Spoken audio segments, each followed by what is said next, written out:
kind of easy narrative many leaders are going with is the blame narrative. Who did it? Who started it? And that narrative goes into, well, let's find the culprit.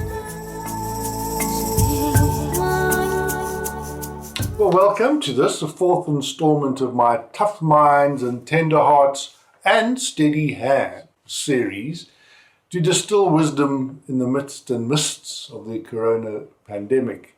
I've added the third Steady Hands to the title because one of my good friends from Australia, Russell Clements, thought that's what I needed. Now, Russell, who's a deep scholar of the Enneagram, suggested that I needed to triangulate the head, the heart, and the third body center, the hands. I have now roped Russell in to help co-produce this episode with me because he went still further and introduced me to his PhD supervisor and friend, Professor Sohail Inayatullah, who has impressed him as somebody who embodies those three qualities. Sohail is an eminent international futurist and political scientist, born in Pakistan, raised in the United States, but now living in Brisbane, Australia. Well, before the coronavirus grounded him, he was traveling widely. He is currently the chair in future studies at UNESCO, an adjunct professor at the University of Melbourne Business School, and host of an educational think tank, Meta Futures. Together with his co-host, Dr. Ivana Maleshevich, they explore alternative and preferred futures and the world views and myths that underlie them. So I really am so grateful to Russell because as I've immersed myself in Sohail's writing, it resonates loudly with my own personal and professional life experience as a social worker, trying to support people in owning their stories so that they can become ever more protagonists of their own narratives. Sohail got into the field by first studying macro history, which is about understanding history and its macro trends, but then within that, not to succumb to resignation and kinds of fatalistic determinism. Sohail uses post-structuralist thinking to make sense of worlds, the inner and the outer. Well, that alone had me jumping for joy because those of you who have watched my other films will have noticed my obsession with this symbol. In workshops, I've sometimes start by getting participants to draw it as quickly as possible. I let them struggle with that a little bit and then point out that there's a hidden dance between these two lines of infinity, the inner and the outer. But it's really quite rare to find people who really exemplify that dance between what another one of my significant spiritual teachers, Richard Rohr, asserts, the need for action and contemplation. We have titled this particular episode, "The Future is Not What It Used to Be," which is a phrase coined by a French poet, Paul Valéry. Now, this interview is done in the context of South Africa just celebrating Freedom Day, which is to commemorate the 26th anniversary of the first democratic elections in 1994. And I was reminded of that phrase because it was used by the late Dr. Frederick van Zyl-Slabbert in his book, The Last White Parliament, to describe the mood of Parliament in the late 1980s when it seemed that the immovable object of the apartheid system was beginning to clash with the unstoppable force of liberation, and the future was just not what it used to be. Here we are now, 26 years later, with the police patrolling the streets to arrest COVID-19 curfew breakers and stopping people from buying alcohol and cigarettes. Again, the future is not what it used to be. And the question now arises, well, what sort of future awaits us? Sohail recently co-authored a paper with another foresight practitioner, Dr. Peter Black, who is also a tough-minded person, but specializing in veterinary epidemiology and is an expert advisor with extensive experience in addressing emerging infectious disease threats within the biosecurity field. Well, Russell says Sohail likes to work with sixes.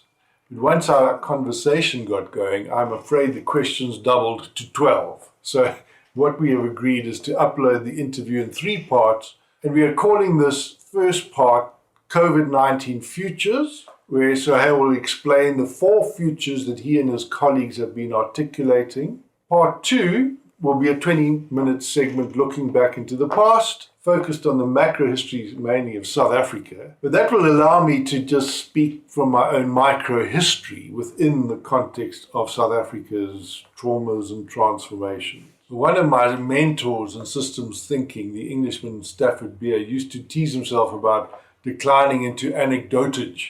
Well, I've got lots of anecdotes to share, and Sohail's been helping me connect these into something more coherent in order to generate useful life metaphors and to then, in due course, transform those metaphors into a mantra for purposeful engagement within the macro history, but not only within South Africa, but with the macro history of the human species. In part 3, well, Russell then had another stroke of genius, and he suggested we have another look at this Trinitarian symbol, suggesting that the 3 parts could also be interpreted as representing the future, the past, and the present. So, you guessed it, part 3 brings us back into the here and now, down to earth again, where we will be wrapping things up, giving some resources, stuff for future study, so that when we all emerge from lockdown, we are all primed and ready to act effectively and to try and be the difference that makes a difference. I'll also tell you what I have got planned for the next episode as a direct application of some of the lessons I've learned here. It's about the role of whistleblowers and the media in society and how future studies can empower and support them. Okay, part 1, the future. What better way of framing my conversation with Sohail than to quote Søren Kierkegaard, who once said, "Life can only be understood backwards, but it's got to be lived forwards." So the question then becomes, how do we live our lives forwards, especially since we do not fully understand the life backwards? We still do not know what happened to send the world into almost total lockdown as the Corona-19 virus broke through the zoonotic species barrier and took flight on a world tour to create untold havoc at every destination that it's landed. So, Hal, I believe you in lockdown in Brisbane. Thank you for your time, and how's it going? Yes, exercise is allowed, but that's about it. Exercise, getting food, but in general, yes, it's hammer and dance is the story. Social distancing, stay home, don't get infected, don't infect anyone, keep it tight. Well, in my last conversation in this series, I metaphorically likened the COVID-19 virus as an explosion on spaceship Earth that was imperiling the lives of the crew, the human species. I sent out a distress signal to a good friend who happens to live in Houston, Dr. Yvonne Cruz, using that famous line from Apollo 13, "Houston, we have a problem." Brilliant. Alas, Yvonne told us that Houston has the same problem and that there's no other planet in close commuting distance where we can seek refuge. How does that core metaphor work for you in making sense? The way I've tried to look at it is 12 years ago during the global financial crisis, Financial Times had a great article. They're saying a crisis in search of a narrative. And they were like, well, what is this really? Is it a mortgage crisis? Is it a banking crisis? Is it a deeper financial crisis of the entire system? Is it a crisis of savings? Is it a crisis of capitalism? Mm. And they said, depending on the narrative you use, you of course get a different strategy. Yeah. The conclusion at that time was, we need to save Wall Street, not Main Street. So it was a mortgage crisis that could become a banking crisis. Let's enhance liquidity. Let's save the banks and ensure money flows at the top levels. So that was the conclusion. And now those of us who follow change can see, well, they solved the problem in the short term, but that led to deeper inequity. So the solutions, the stories we use, in fact, have short-term, medium-term, long-term implications. So in your example, you went for the grandest narrative. The kind of easy narrative many leaders are going with is the blame narrative. Who did it? who started it. And that narrative goes into, well, let's find the culprit and do bad articles about them or arrest them or sue them. The next level is kind of the disease narrative. Here's a disease, find a cure, find a vaccine, solved. And then as we go deeper, well, that solves today, but if the causation is deeper, what about the next zoonotic disease? Is it the wet markets? Is it our industrial meat production? So then we're going further. Well, I don't want to just solve today's problem. I can already see this will lead to problems for the next disease, 5, 10, 15 years. So let's use this, as you're suggesting, as a way to rethink how we do things. But then if it's a zoonotic issue, then we go further. Well, then really this is challenging everything. And then you've gone to climate change. Because climate change will even create more pandemics, more diseases. So instead of just solving this as a blame game or solving this as a medical cure, this should be that wake-up call. How do we rethink what we do? And that kind of leads to, I think, where you were going to, this needs to be have a global renaissance. For the example I used, the European Renaissance was about challenging dogma. Here's how we saw things. Whether they're true or not, they no longer work. The Asian Renaissance has been, here's how we see life, and it doesn't work. We have to have this inner world. So if you put those together, challenging official dogmas, how things are, and our own inner spiritual life, then you start to talk about, I think where you were going, this Gaian kind of transformation. William Urban Thompson called that the kind of a Gaian polity. And so that's really, if you want to go the deepest, the most long-term, the most transformational part of it, this is where you go. If that's all too much, then simple blame someone or find the cure and we're all okay in 1 or 2 years.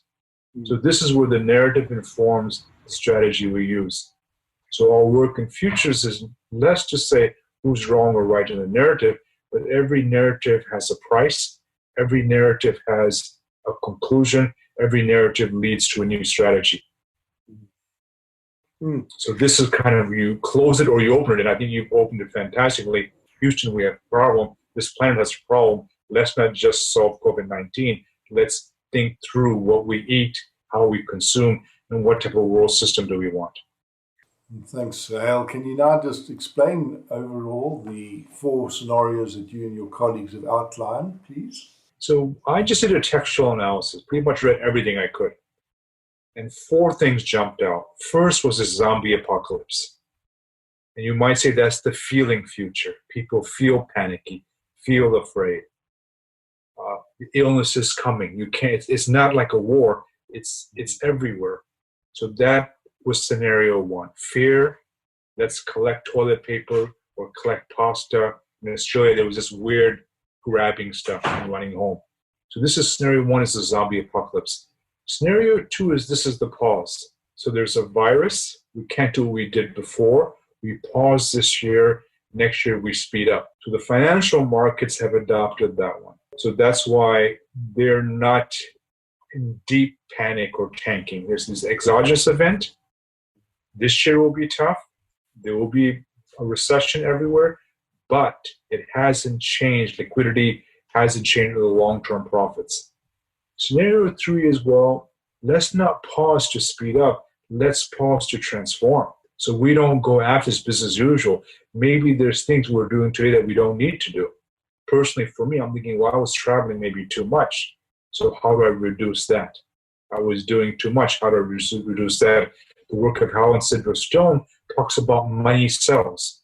They call it the pusher cell, always pushing, achieving. So we have a collective pusher cell, pushing against nature, pushing against others, always trying to expand this manifest destiny. And this is saying, well, now you've reached the limit. So this is saying, slow down to change the game the next few years. And that goes into how do we treat nature? How do we treat others? How do we treat self? How do I take some of the good things about this time and keep them going the next 5, 10, 15 years? Now, scenario 4 started out for me as the great malaise that we never find a cure. And this becomes the 7-10-year depression, emotionally and financially. But now watching, I've started to see this more as this is the back and forth. this is a zone. Some parts figure it out. They eradicate. New Zealand has claimed now they've eradicated, so they'll allow travel there from other places in like a green zone. So if you look at the war against Iraq, eventually they became green zones where it's safe to go. So work I was doing with Interpol, we were having a conversation about Interpol's futures. We said, well, here are the green zone things we can do. Red zone's danger coming. Orange zone, here's a warning. Then ultraviolet zone, how do we use this event to start to think through our futures? This fourth scenario is, in a way, there's no solution. And that's even more difficult for people. So when I looked at those four, that was pretty much what I've seen in the last month. I've not seen any shift from that. Those are the four big images, the big pictures we're seeing. But almost on cue, just when I was getting so inspired and enthusiastic about that wonderful vision of a transnational partnership with the World Health Organization having now more teeth, President Donald Trump suspended funding for WHO. It's almost as if the president has shut down the Kennedy Space Center in Houston while he was in the midst of bringing the Apollo crew safely home. Is the global health awakening scenario now off the table? Have things lurched towards the likelihood of a great despair? Or worse? I know in our foresight work, what we've seen is, how do I get a prime minister or a minister or a mayor to take some of these challenges seriously? I remember one workshop I was running for 15 counselors. At the end of it, one of the counselors came up to me and said, you don't quite understand. We don't care. We're here to get reelected. Our business is reelection. Our business is not changing the world. And this became unsettling. And I thought, okay, here's a brutal reality. They played politics to win. We understand politics as the ability to create new futures as agency. So that how do I get them to see that the long term can help them with short-term victories? That if they create a better world, they'll do better. And this is one of the big tensions. I know the former head of the European Union, when he was talking about climate change, he said, we know what the right thing to do is. We're unconvinced that we can get reelected on the right thing. So this becomes part of the tension. So like you, I'm an admirer of international organizations. I've not worked in them, but done endless speeches and foresight seminars with them. And my conclusion is similar to yours. If the challenge is planetary, the solution can really not be national, nor can it be international. So I would like to see a WHO with teeth. So we know weapons inspectors have teeth. They can say, look, we found these weapons in your country. They've been banned. You can't have them. So I would prefer a WHO with greater superordinate authority. Now I can see individualistic, laissez-faire again. This is frightening for them like anything. What do you mean? They're going to have power over me. So this is part of the big battle we're going to face, because many of the decisions I make or you make, if they hurt others, should they be allowed? And this is the global tension we're seeing. We can see in East Asia, there's a different view of what counts as the self. It's more collective. And I can see in South Africa and Africa, you've talked about Ubuntu, saying, well, yes, it's me, but I exist in a community. I don't want to be causing ill health to others. So Ubuntu, if you have a spiritual feeling, that's beautiful. But when you don't, what powers do we give to global organizations to make sure we don't destroy nature, we don't engage in activities that lead to global pandemics? Because like you, this is pandemic, 3.0, right? SARS, Ebola, however you want to call them, this is quite more serious. And the next one, of course, all of us know could be even worse. So this is getting that global framework. The discussion I had with the Interpol gang was, well, look, Interpol is merely a meeting place for national leaders. That's not enough. You need an Earth pole. Ethical police, forward-looking, who are looking, okay, when we're looking at crime statistics, this is the best time ever for organized crime. So when I give speeches, they ask me, what should young people do? I said, well, you should join organized crime. Agile, adaptable, flexible, thinking ahead, seeing how cybercrime is growing. So both you and I, we don't want the world where the best career for a young person is organized crime. So how do we do something else? Clearly, it's what you were saying. Yes, big organizations can be bureaucratic. Yes, they're always beholden to their nation state leaders. We want something else. And I think, as you said, Houston, we have a problem. That something else means a global solution. I mean, I'm chuckling because when youngsters ask me for career guidance and they're strongly committed to the environment, I say, go and become a policeman. If you want to really make a difference for the environment, we need proper law enforcement, proper governance, etc.